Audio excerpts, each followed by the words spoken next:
Olá, me chamo Thalita Ciana, eu sou conselheira da ala feminina de dependência química do IVV de Teresina, Piauí. É um prazer enorme estar falando com todos vocês nesse momento. Quero agradecer primeiramente pela oportunidade de estar aqui explanando um pouco desse tema com vocês, tá? O tema que a gente vai explanar hoje, ele é bem voltado para a ala que eu trabalho, né? O tema se chama Tratamento e Rede de Apoio Gênero ou Feminino.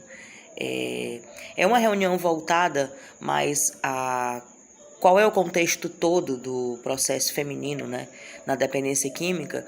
Porém, esse tema ele vale para todas as pessoas que estão nesse momento precisando, né, de um apoio em relação ao seu ente querido, certo? Quando se fala em feminino, né, se pensa em uma mulher, se pensa em uma mãe, uma filha, em pessoas que desenvolvem, né, esse gênero feminino, né, quando na verdade o feminino ele se torna, né, a pessoa que se diz feminino, ele se torna, durante todo o seu contexto familiar, durante todo o seu contexto mental, ele se torna um ser feminino, né? Hoje, na nossa ala, né, nós temos várias pessoas que se dizem mulheres, né, que se dizem mães, que se dizem filhas, que se dizem acolhidas, nesse sentido. Porque quando uma mulher ela procura a substância, né, ou quando ela encontra a substância, né, existe um caso de amor ali, né? A relação da droga em si com a mulher é uma relação de amor, porque o homem, quando ele conhece a substância, ele tá ali para praticar um esporte, entre aspas, né?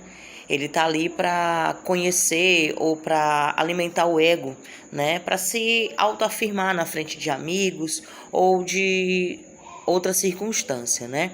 A forma em que o homem desenvolve a relação com a substância é totalmente diferente do que a mulher.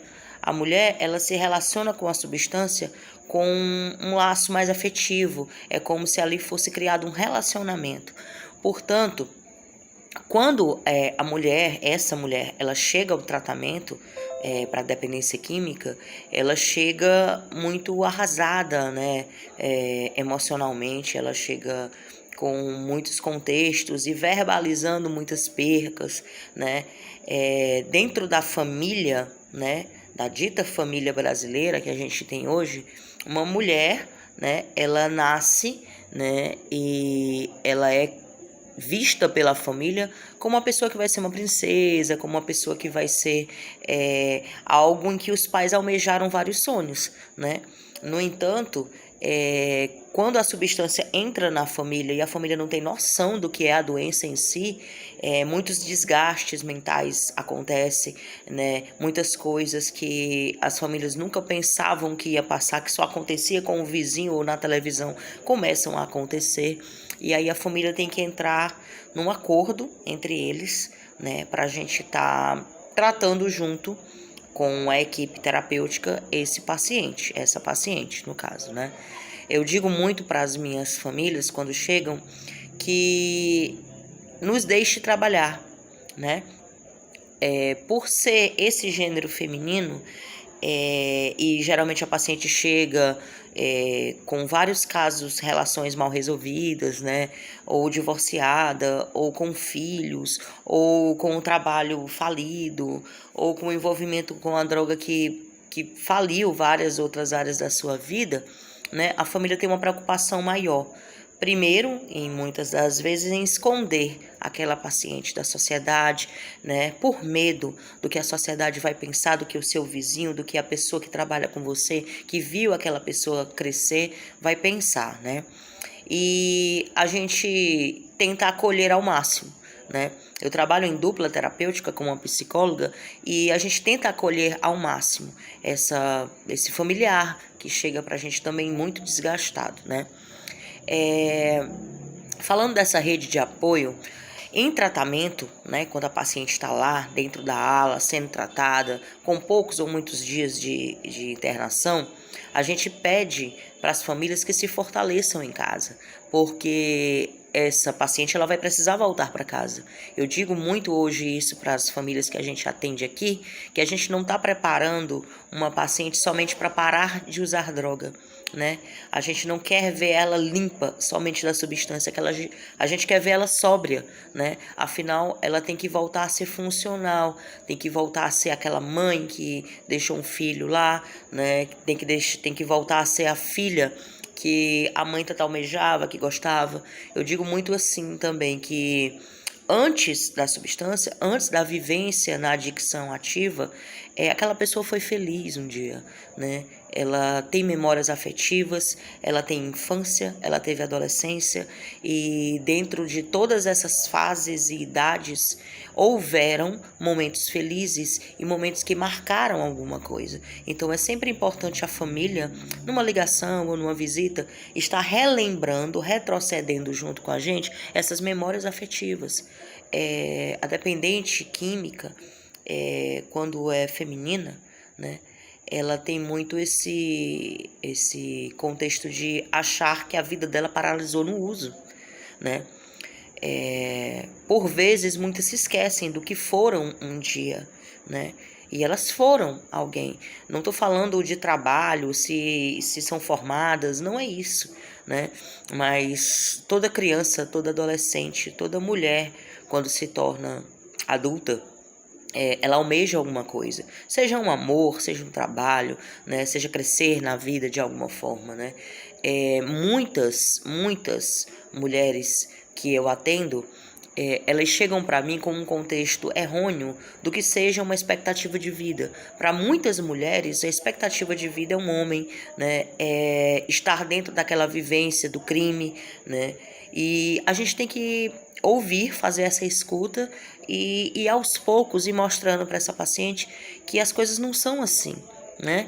Que ela tem que se amar, né? A gente valoriza muito esse autocuidado, a gente valoriza muito a aparência delas quando elas chegam, né? A gente dá esse espaço para que elas percebam, né? Se a aparência tá legal, se não tá, né? Mas a gente nunca invade o coração da paciente de uma vez, né? Por muitas vezes tem famílias e famílias que a paciente ou chega com um corpo muito magro, ou chega com um corpo muito, né, gordo de alguma forma, e aí elas já se sentem naquele preconceito, né? E a família tem papel crucial nessa história junto com a gente, né? Eu queria ler, né, na metade aqui dessa temática, um trecho de um livro que eu gosto muito, né, que eu procuro vivenciar com elas cada fase desse livro, né, que é um livro chamado Viver Limpo. É um livro da programação que a gente orienta elas, e o texto, que é um pequeno parágrafo, ele diz assim: uma visão de esperança. Aprender sobre aceitação, amor e compaixão ajuda a nos aceitar incondicionalmente. À medida que a nossa fé se intensifica e se aprofunda, a nossa compreensão do que significa agir de boa fé também muda. Não usamos mais a nossa doença ou o estágio de nossa recuperação como álibi para um mau comportamento. Nossa recuperação é constantemente enriquecida pelo que aprendemos. Fazemos as pazes com nós mesmos, com tudo que ganhamos, perdemos, aprendemos e nos tornamos. Encontramos gratidão pelos acontecimentos que nos trouxeram a este momento. O processo é um poder maior do que nós mesmos. A recompensa por persistir é nos sentirmos em paz com quem somos. Esse texto, né, foi trazido para vocês nesse momento. Para quê? Essa mulher, quando ela chega no tratamento da dependência química, ela se sente muito culpada, né? Ela se degladia com muitas questões e, ao mesmo tempo, o medo, a procrastinação em colocar essa recuperação mais para frente, não para agora, né? Ela vem.